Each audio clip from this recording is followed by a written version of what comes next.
Students, FEI के online classes में आपका खैर मकदम है। आज हम यूनिट 3 का तीसरा चैप्टर, जो कि इसका आखिरी चैप्टर भी है, स्टैटिस्टिक्स स्टार्ट कर रहे हैं। देखिए बेटा, स्टैटिस्टिक्स और एक और वर्ड है स्टैटिक्स। स्टैटिक्स और दूसरा वर्ड जो आपको पढ़ना है statistics.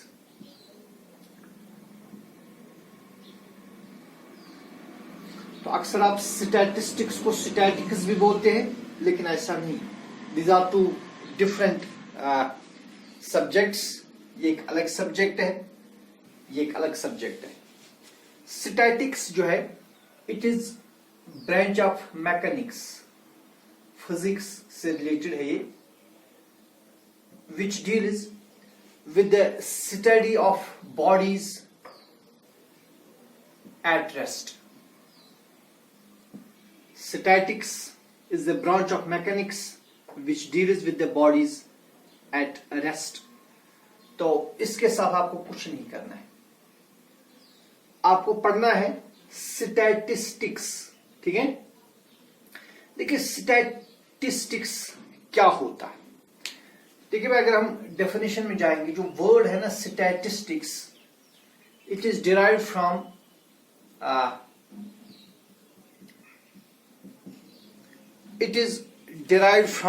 A Latin word. The word statistics जो है, it is derived from Latin word status. आज भी हम ये वर्ड यूज करते हैं, status, which means A political state. इसका मतलब क्या है? इसका मतलब है पॉलिटिकल स्टेट, यानी किसी मुल्क, किसी गवर्नमेंट को जो अपनी पॉपुलेशन से रिलेटेड इश्यूज होते हैं, उन इश्यूज को स्टडी करना और फिर उस स्टडी की बुनियाद पर उन प्रॉब्लम्स को हल करना, it's called statistics. So it was the earlier definition. ठीक है। लेकिन अगर हम मॉडर्न जमाने में बात करेंगे, मॉडर्न जमाने में कुछ जो मैथमेटिशियंस थे, एक मैथमेटिशियन था क्रॉक्स्टन और इसका एक साथी था काउडिन। क्रॉक्स्टन और काउडिन, उन्होंने जो स्टैटिस्टिक्स है उसकी एक मॉडर्न डेफिनेशन पेश की। So according to Croxton and Cowden, ये जो स्टैटिस्टिक्स है, it is defined statistics according to according to Croxton and Cowden. Statistics, जो स्टैटिस्टिक्स है, it is the collection,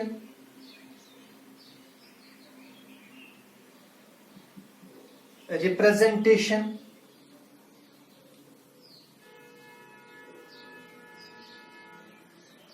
is the collection, representation,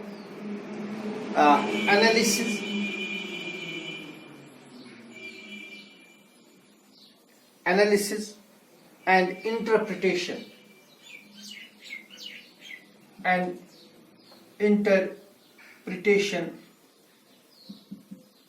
of a numerical data,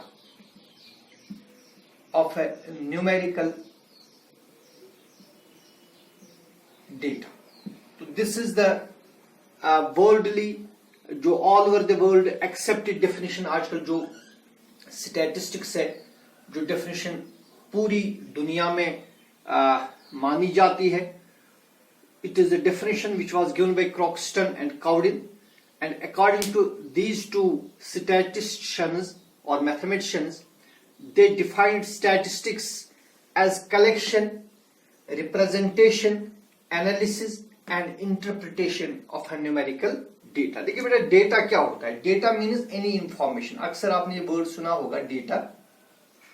it means any useful information, useful information which is gathered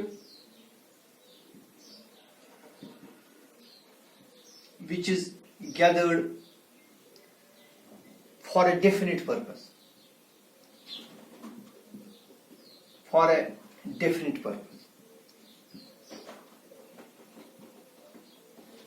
So any useful information which is gathered for a definite purpose is called data. और ये data जो है ये दो तरह के हो सकते हैं. It can be numerical, that is in form of numbers. It can be numerical or it can be otherwise. ठीक है, it can be some other information also. लेकिन यहां पर जो हम स्टैटिस्टिक्स में बात कर रहे हैं, यहां हम बात कर रहे हैं न्यूमेरिकल डेटा की. ठीक है, और न्यूमेरिकल इंफॉर्मेशन जो होती है उसी को हम बोलते हैं डेटा. तो बेटा अब हम ये एक एक करके देखेंगे what do mean by this collection of data. देखिए जो स्टैटिस्टिक्स में सबसे इंपॉर्टेंट चीज है that is collection of data. Without collecting data we can not study the data properly. We cannot study, even we cannot represent. When we cannot, or when we have not data, we cannot represent it, we cannot analyze it, we cannot interpret anything from it.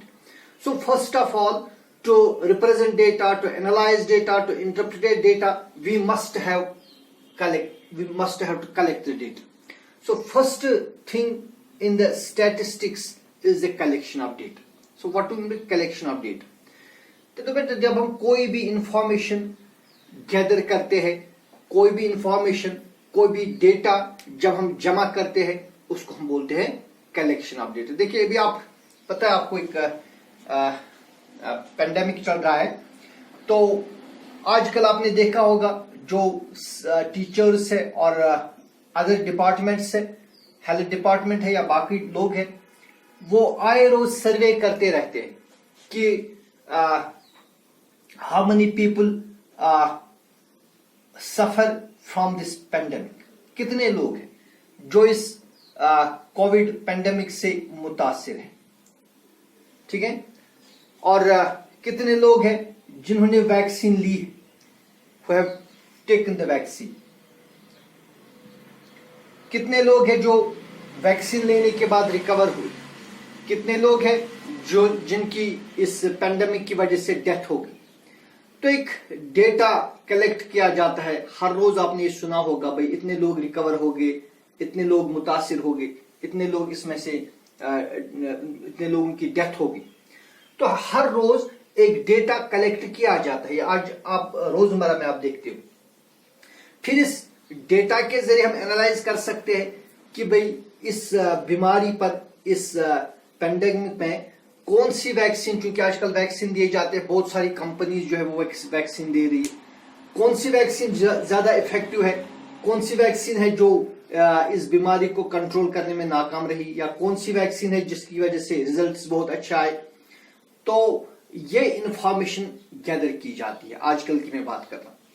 इसी तरह आप अपने school में देखिए, हर रोज या आपने देखा होगा कि कई मर्तबा आपके क्लास में भी पूछा जाता है भाई यहां पर कितने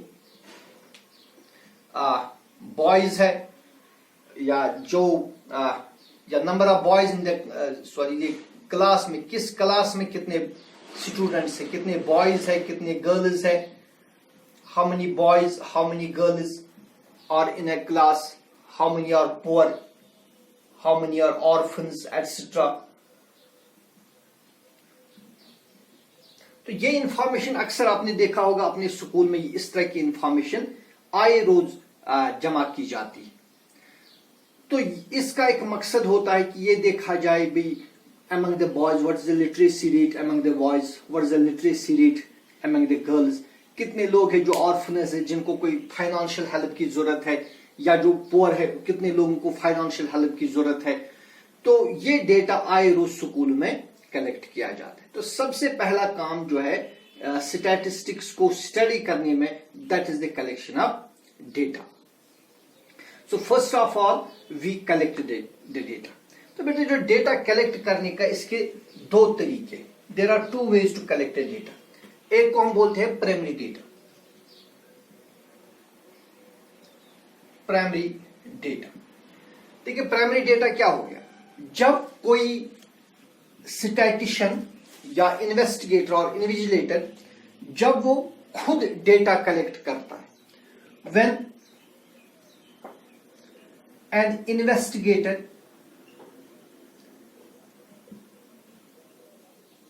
is himself responsible, is himself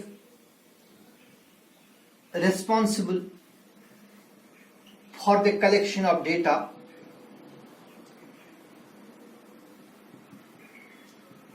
तो जब इन्वेस्टिगेटर बजाते खुद डेटा कलेक्ट करता है, that data is called the, so we say that when investigator is himself responsible for the collection of data, then it is called primary data. It is called primary data. तो बेटा देखिए, आपको मालूम है कि census होती है हर 10 साल के बाद। अगर हम इंडिया की बात करेंगे, यहाँ सेंसस होती है जिसे हम उर्दू में मुर्दमशुमारी भी कहते हैं।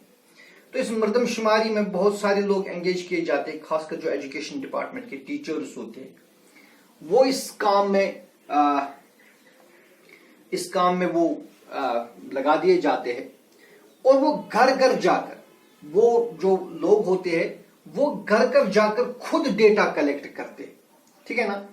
या अभी आपने देखा होगा, जो अभी मैं बात कर रहा हूं, जो हेल्थ वर्कर्स है वो खुद घर घर जाकर डेटा कलेक्ट कर रहे हैं कि इस घर में किसी फैमिली में कितने मेंबर्स है, कितने मेल है, कितने फीमेल है, कितने लोग हैं जो इस पेंडेमिक का शिकार हो गए, फिर कितने लोग रिकवर हो गए, कितने लोगों की डेथ हो गई, कितने लोगों ने वैक्सीन लगाई, कितने लोगों ने वैक्सीन नहीं लगाई, या अगर वैक्सीन लगाई तो कौन सी वैक्सीन लगाई। तो जब ये इन्वेस्टिगेटर, ये स्टैटिशियन जब खुद घर जाके लोगों के पास जाके इंफॉर्मेशन गैदर करी, उसको हम बोलते हैं प्राइमरी डेटा। क्या बोलते हैं? Primary data. But it is not always possible to have a primary data. अब बेटा देखिए, यही डेटा जो है, अब जो किसी हेल्थ वर्कर ने एक डेटा कलेक्ट किया, वो घर गई, एक गांव में गई, एक गांव में घर गई, वहां पर ये पूरी इंफॉर्मेशन उसने गैदर की। लेकिन अब इसको ये इंफॉर्मेशन किसको देनी है? अब इसको अपने किसी हेल्थ ऑफिसर को देनी है, माने जो स्टेट का हेल्थ मिनिस्टर है, अब ये इंफॉर्मेशन उसको देनी है। अब हेल्थ मिनिस्टर तो बजाते खुद हर एक घर में तो नहीं जाएगा ना, हेल्थ मिनिस्टर खुद नहीं जाएगा ना हर घर में। जो हेल्थ डायरेक्टर है वो तो खुद हर एक घर में तो नहीं जाएगा। वो क्या करता है, वो इसी जो इसका हेल्थ वर्कर है, जो इसने डेटा कलेक्ट कर दिया, वो इसी डेटा को स्टडी करता है, ठीक है। तो जो सेकेंडरी डेटा है, सेकेंडरी डेटा में क्या किया जाता है? सेकेंडरी डेटा में जो डेटा है ये कलेक्ट किया जाता है, it can be collected from primary data. जो सेकेंडरी डेटा है इसकी रिसोर्स क्या होती है? इसकी रिसोर्स होती है primary data. It can be any magazine, किसी मैगजीन में से, कोई मैगजीन होता है उसमें से, और इन न्यूज़पेपर में से स्टडी कर सकते हैं, मैगजीन में से स्टडी कर सकते हैं, इवन इन किसी न्यूज में या किसी भी और तरीके से जब डेटा कलेक्ट किया जाता है, that data is called as secondary data. So when the statistician, when an invigilator, इसके बाद सेकेंडरी डेटा देखेंगे। When an invigilator is not himself responsible for the collection of data, जब इन्विजिलेटर और investigator ये data collect करने के लिए खुद जिम्मेदार ना हो, बल्कि वो किसी और सोर्स पर डिपेंड करता हो, जैसे प्राइमरी डेटा पर डिपेंड करता हो, न्यूज़पेपर पर, मैगजीन पर, या किसी और सोर्स पर दारोमदार रखता हो अपनी डेटा के लिए, that is called the secondary data. Okay, अच्छा देखिए, ये जो वर्ड स्टैटिस्टिक्स है, इसको दो सेंसेस में यूज किया जा सकता है। It can be use in two senses, in singular sense और इन प्लूरल सेंस, ठीक है। It has been used in plural sense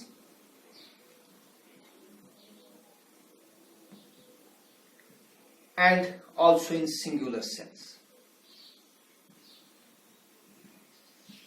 तो बेटा देखिए जो प्लूरल सेंस है, प्लूरल सेंस में इसको हम बोलते हैं narrow sense also. Plural sense, it is also called the narrow sense of statistics, and in this statistics denotes some numerical data.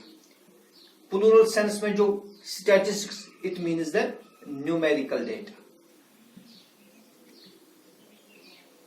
In plural sense, we say that the statistics is the numerical data. It denotes numerical data or some statistical data. While as in singular sense को हम बोलते हैं wide sense भी also. इसको बोलते हैं narrow sense और इसको बोलते हैं हम wide sense. In singular sense or in wide sense, statistics refers to the statistical methods. Statistical methods. तो बहरहाल जो स्टैटिस्टिक्स है उसमें जो पहला काम होता है that is the collection of data. अभी डेटा दो तरीके का हो सकता है. It can be primary data और it can be secondary data. तो बेटा डेटा कलेक्ट करने के बाद जो इसमें दूसरी चीज है that is the representation of data. Representation of data. देखिए बेटा आपने देखा होगा जो डेटा है, डेटा को हम दो तरीकों से रिप्रेजेंट कर सकते हैं. It can be represented in tabular form और it can be represented in the form of pictures.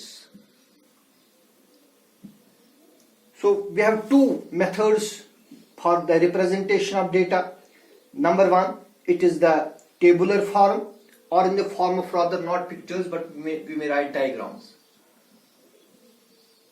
So there are two methods, tabular form and diagram form to represent a data. देखिए अगर अक्सर आपने देखा होगा क्रिकेट मैच के दौरान भी आपने देखा होगा या कहीं और भी आपने बुक्स पर देखा होगा, जैसे आप क्रिकेट मैच की ही बात करेंगे, इस तरह के टावर्स आपने देखे होंगे.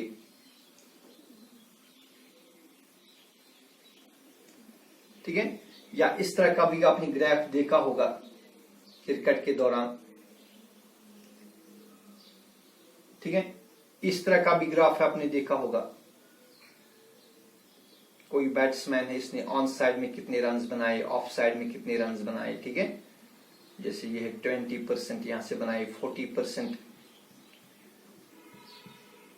ठीक है, यहां से बनाए फॉर एग्जांपल 30%, यहां से बनाए 10%. इस तरह के भी अपनी रिप्रेजेंटेशन देखी होगी डेटा की. एक और चीज जो आपने देखी होगी, इस तरह की रिप्रेजेंटेशन भी आपने देखी होगी.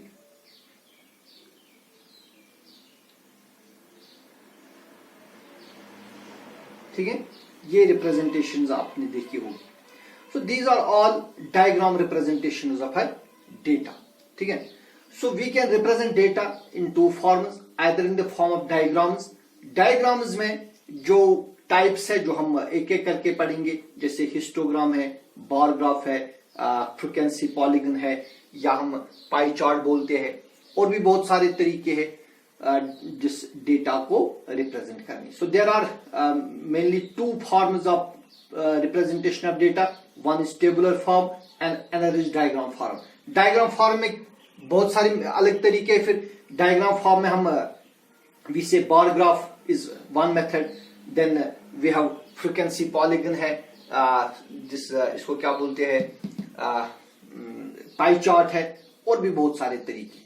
और इवन पिक्टोग्राफ है. आपने देखा होगा in your earlier class in 5th 6th आपने पिक्चर्स के जरिए भी डेटा कलेक्ट किया. जो पिक्चर्स के जरिए भी डेटा को रिप्रेजेंट किया है, शायद आपने इस तरह की फिगर्स देखी होगी. आपने इस तरह की फिगर्स के जरिए भी आप डेटा रिप्रेजेंट कर सकते हैं. So it is called pictograph, है ना. सो डेटा को रिप्रेजेंट करने के दो तरीके हैं. एक तरीका है डायग्राम फॉर्म, जिसके जो टाइप्स है उसमें हिस्टोग्राम आता है। हिस्टोग्राम ये हम अलग से फिर पढ़ेंगे। फिर है फ्रीक्वेंसी पॉलीगन, फ्रीक्वेंसी पॉलीगन है, और है बार ग्राफ्स है, और है क्या बोलते हैं इसको, पाई चार्ट, ठीक है, पिक्टोग्राफ।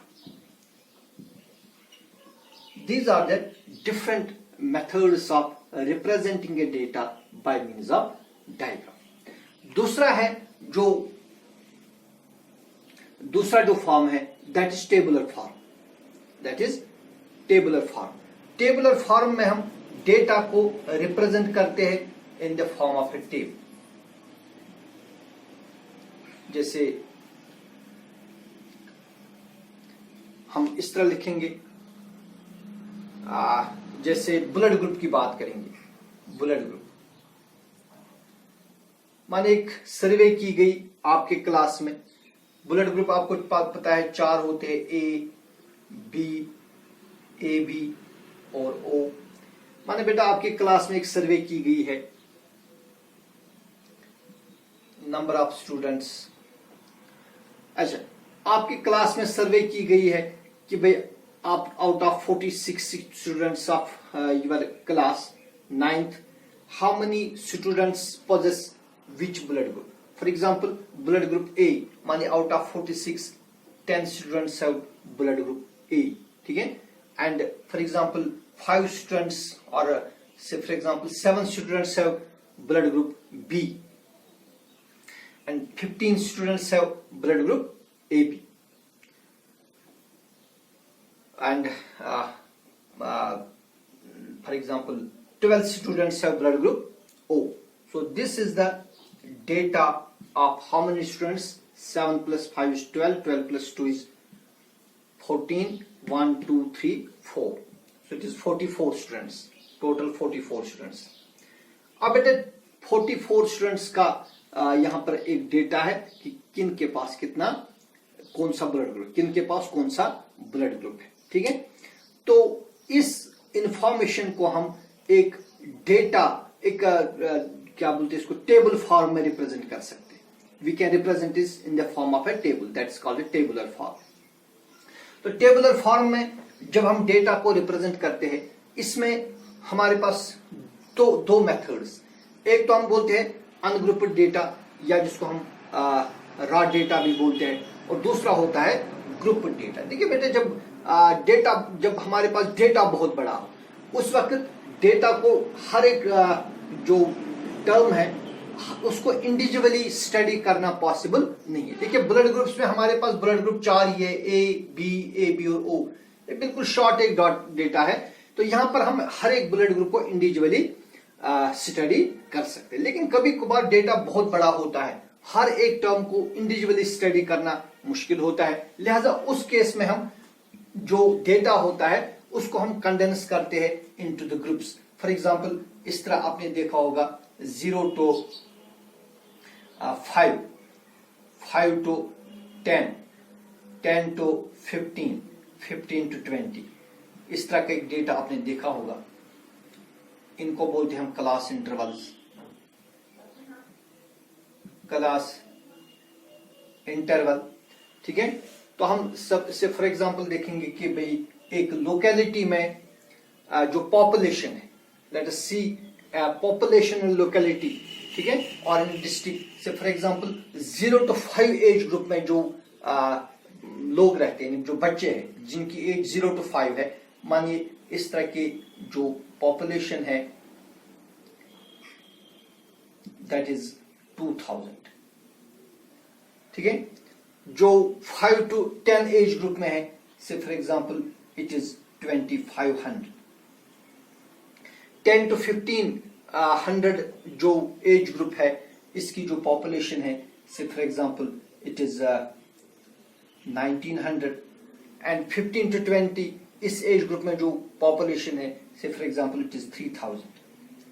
ठीक है। तो यहां पर हम क्या करते हैं, यहां पर हम इन एजेस, ये जो पॉपुलेशन है इसको हम कंडेंस करते हैं इन द फॉर्म ऑफ ग्रुप्स। यहां जो ये 0 to 5 है, ठीक है बेटा, यहां पर इसको हम बोलते हैं जो 0 होता है, जो लेफ्ट साइड में वैल्यू होता है, इसको हम बोलते हैं लोअर लिमिट। क्या बोलते हैं? Lower limit. और ये जो है जो हमारे राइट साइड में है, ये लेफ्ट साइड में, ये राइट साइड में, ये हो गया अपर लिमिट। तो जो पहली क्लास है, पहली क्लास में 0 लोअर लिमिट है और 5 अपर लिमिट है। दूसरी क्लास में 5 लोअर लिमिट है और 10 अपर लिमिट है। इसी तरह यहां पर 10 लोअर लिमिट है, 15 अपर लिमिट है। तो बेटा ये जो जब डेटा को हम ग्रुप करते हैं, सो ये जो ग्रुप्स होते हैं ये भी दो तरह के होते हैं। दीज ग्रुप्स आर, अब देखिए यहां पर जो लोअर लिमिट 0 है और अपर लिमिट 5 है। तो यहां पर जो पहली क्लास का अपर लिमिट है वो दूसरी क्लास का लोअर लिमिट है। इसी तरह दूसरी क्लास का अपर लिमिट ये तीसरी क्लास का लोअर लिमिट है, तीसरी क्लास का अपर लिमिट चौथी क्लास का लोअर लिमिट है। तो यहां पर क्या होता है, यहां पर इस क्लास में जो 0 और 0 से बड़े वैल्यूज होते हैं, they are all included in this class. 0 to 5 में वो सारे इंक्लूडेड है जो 0 या 0 से बड़े होंगे लेकिन 5 से छोटे होंगे। तो इस क्लास में 0 आएगा, 1 आएगा, 2, 3 और 4 आएगा, लेकिन इस क्लास में 5 नहीं आएगा। So that is why it is called exclusive class. इसको हम बोलते हैं एक्सक्लूसिव क्लास, क्योंकि इसमें जो 5 है ये एक्सक्लूड होता है, ये नहीं आता है इस क्लास में। इसी तरह जो दूसरी क्लास है, इस क्लास में 5 और 5 से बड़े नंबर्स आएंगे लेकिन 10 इसमें नहीं आएगा। तो इसमें 5 आएगा, 6 आएगा, 7, 8, 9 आएगा, लेकिन इसमें 10 एक्सक्लूड है। इसी तरह इस क्लास में 15 नहीं आएगा, इस क्लास में 20 नहीं आएगा। So this class is called exclusive classes. फिर दूसरा हो गया इंक्लूसिव क्लास। इंक्लूसिव क्लास हम उस क्लास को बोलते हैं जिसमें अपर लिमिट और लोअर लिमिट दोनों शामिल होती है। जैसे अगर मैं इसी तरह लिखूंगा क्लास 0 to 5, फिर लिखूंगा 6 to 10, ठीक है ना, फिर लिखेंगे 11 to 15, देन 16 to 20। देखिए इस क्लास में आप क्या देखिए, जो पहली क्लास का अपर लिमिट वो दूसरी क्लास का लोअर लिमिट नहीं है, इसका अलग अपना अपर लिमिट है और इसका लोअर लिमिट पहली क्लास का अपर लिमिट नहीं है। तो यहां पर 0 और 5 दोनों इंक्लूड होते हैं, तो इसमें 0 भी आएगा, 1, 2, 3, 4, 5 भी आएगा, ठीक है। इसी तरह इसमें 6, 7, 8, 9, 10 सारे आएंगे। तो यहां पर 0 भी इंक्लूड होता है और 5 भी इंक्लूड होता है।